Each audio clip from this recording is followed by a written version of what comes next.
வணக்கம். இந்த நியூஸ் 18 தமிழ்நாடு செய்திகளை தொகுத்து வழங்குவதற்காக நான் பாலவேல் சக்கரவர்த்தி. செய்திகளை விரிவாக பார்ப்பதற்கு முன்னர் முதலில் தலைப்புச் செய்திகளை பார்க்கலாம்.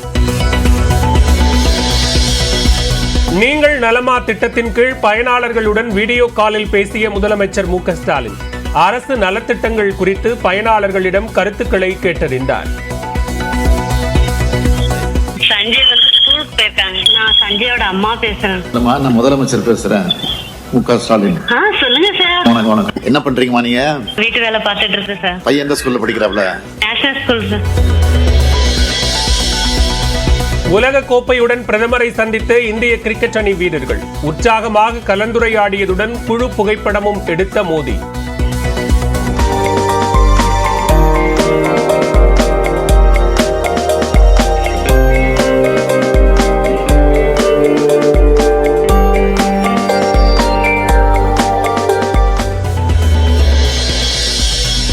மும்பை வான்கடே மைதானத்தில் இந்திய அணியின் வெற்றி கொண்டாட்டத்துக்கு ஏற்பாடு. மழைக்கு மத்தியில் மைதானத்தில் குவிந்த ரசிகர்கள்.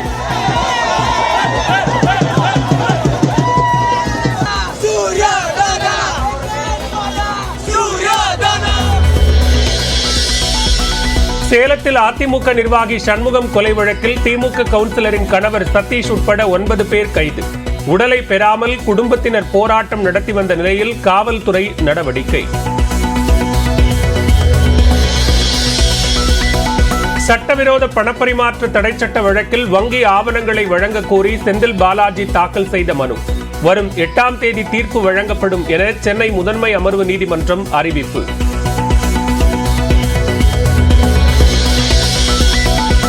புதுச்சேரியில் போக்குவரத்து கழக ஒப்பந்த ஓட்டுநர்கள் மற்றும் நடத்துனர்களுக்கு ஊதிய உயர்வு. முதலமைச்சர் ரங்கசாமி அறிவிப்பு.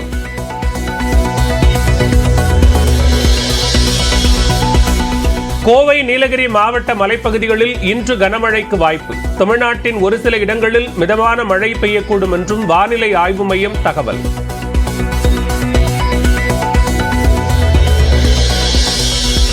மூன்று குற்றவியல் சட்டங்கள் தொடர்பாக முதலமைச்சர் மு க ஸ்டாலினை சந்தித்த வழக்கறிஞர் சங்கங்களின் கூட்டமைப்பு. நாடாளுமன்றத்தில் திமுக எம்பிக்கள் குரல் எழுப்ப வேண்டும் என கோரிக்கை.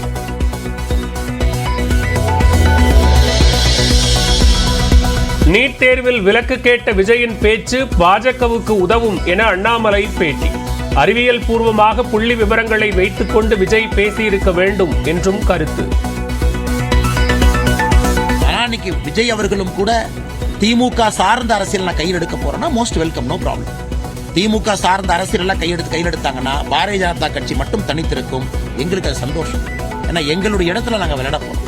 ஸோ விஜய் அவங்களும் திமுக எடுத்திருக்கக்கூடிய அப்படியே அந்த கொள்கை முடிவை சார்ந்து போறாங்க, போகட்டும், சந்தோஷம். திமுக அங்கேயே இருக்கட்டும், போட்டு சந்தோஷம். அதிமுகவும் அந்த பக்கம் இருக்கிறாங்க, சந்தோஷம்னா எங்களுடைய அரசியல் இன்னும் எளிமையாகும். விக்கிரவாண்டியில் அமைச்சர் அன்பில் மகேஷ் பொய்யாமொழி பரப்புரை. திமுக வேட்பாளர் அன்னியூர் சிவாவிற்காக வாக்கு சேகரிப்பு.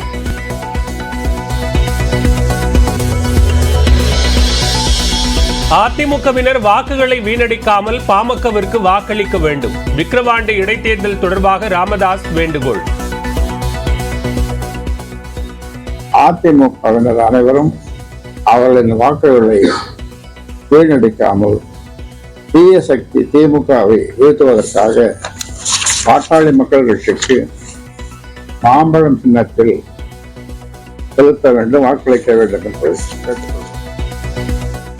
T20 உலகக்கோப்பையை வென்ற இந்திய வீரர்கள் மும்பை வான்கடே மைதானத்தில் கொண்டாட்டத்திற்கு தயாராகி இருக்கிறார்கள். ஏராளமான ரசிகர்கள் அங்கு குழுமி இருக்கக்கூடிய நிலையில் இத்தொடர்பான சிறப்பு நேரலையை நெறிப்படுத்துவதற்காக இணைகிறார் சிறப்பு செய்தியாளர் சடையாண்டி. சடையாண்டி, இனி உங்களிடம். நன்றி பாலவேல். 17 ஆண்டுகளுக்கு பிறகு 2007ஆம் ஆண்டு மகேந்திர சிங் தோனி கொண்டாடிய அந்த வெற்றி கொண்டாட்டத்தை மீண்டும் ஒருமுறை ரோஹித் சர்மா நிகழ்த்தி காட்ட இருக்கிறார். வெற்றி கொண்டாட்டம் சிறப்பு நிகழ்ச்சிக்குள் வாங்க செல்லலாம்.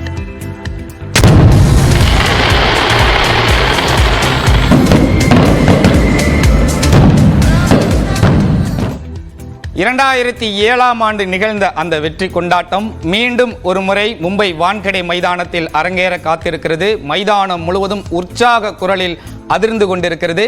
T20 உலகக்கோப்பை நாயகன்களை பாராட்டுவதற்காகவும் இந்திய கிரிக்கெட் கட்டுப்பாட்டு வாரியம் மட்டுமல்ல, ஒட்டுமொத்த இந்திய ரசிகர்களும் தயாராகி கொண்டிருக்கிறார்கள். இந்த நிகழ்ச்சிக்கு சிறப்பு விருந்தினராக கிரிக்கெட் விமர்சகர் திரு கிஷோர் நம்மோடு இணைப்பில் இணைந்திருக்கிறார். இந்த நிகழ்ச்சி முழுவதுமே இந்த வெற்றி கொண்டாட்டம் எப்படி இருக்கும், இது என்ன மாதிரியான ஒரு பாசிட்டிவ் வைப்ஸை ரசிகர்கள் மத்தியில் கடத்த போகிறது என்பது தொடர்பாக எல்லாம் விரிவாக பேச இருக்கிறார். முதல்ல நம்ம அவரை வரவேற்கலாம். வணக்கம் சார். ஒரு வரலாற்று சிறப்புமிக்க தருணத்தில் இருக்கோம். ஒட்டுமொத்த இந்தியாவும் கொண்டாடி தீர்த்து கொண்டிருக்கிறார்கள். காலை முதலே சோசியல் மீடியா ஃபுல்லாக இந்தியன் டீம் பிளேயர்ஸ் தான். கிட்டத்தட்ட ஒரு 4 நாட்கள் கடந்து விட்டோம் நம்ம அந்த வெற்றியை ருசிச்சு. இப்போ மீண்டும் இந்தியாவிற்கு வந்திருக்கிறாங்க. இது எந்த மாதிரியான ஒரு பாசிட்டிவ் வைப்ஸை நம்ம ரசிகர்கள்ட்ட கொடுத்துருக்கு? இது கண்டிப்பாக ரொம்ப இம்பார்ட்டண்டான விக்ட்ரின்னு நினைக்கிறேன் இந்தியாவுக்கு. ஏன்னா கடைசி ஒரு 13 வருஷமாக இந்தியா என்ன ஃபார்மேட் இருந்தாலும் ரொம்ப க்ளோஸாக போய் செமிஃபைனலோ இல்லை ஃபைனலோ போயிட்டு தோத்துட்டு இருந்தாங்க. ஸோ அதனால் அந்த என்னதான் இருந்தாலும் அந்த ஃபைனல் அந்த வின்னர்ஸுக்கும் அதுக்கப்புறம் இருக்கிற அந்த ரன்னருக்கும் நிறைய டிஃப்ரென்ஸ் இருக்குது. நீங்கள் ஒரு டோர்னமெண்ட் பார்த்தீங்க அப்படின்னா, அதுவும் இந்தியா மாதிரி இருக்கிற ஒரு டேலண்டட் கண்ட்ரியில் பார்த்தீங்கன்னா cricket one of the main sport இந்தியாவில்.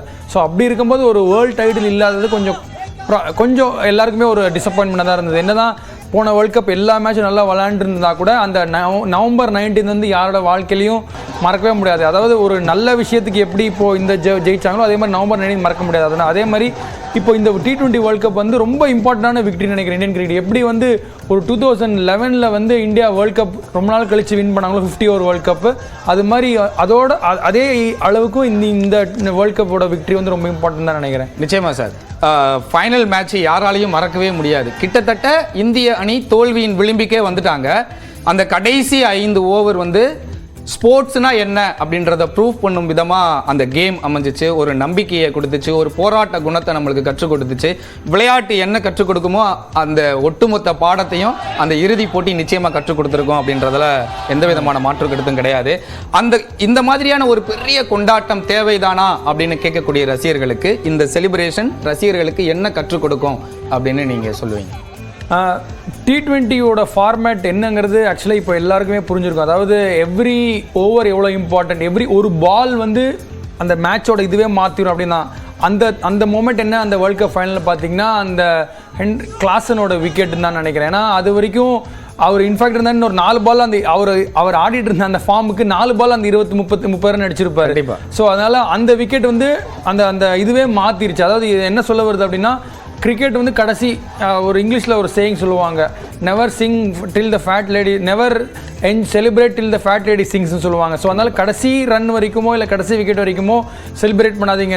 இன்னொன்று என்ன சொல்லி கொடுத்து அப்படிச்சுன்னா, அந்த ஒரு 6 ஏதோ ஒரு அடிக்கும்போது மில்லர் நான் ஸ்ட்ரைக்கர்லேருந்து கமான் ஜெயிச்ச மாதிரியே ஒரு செலிப்ரேட் பண்ணுவார்.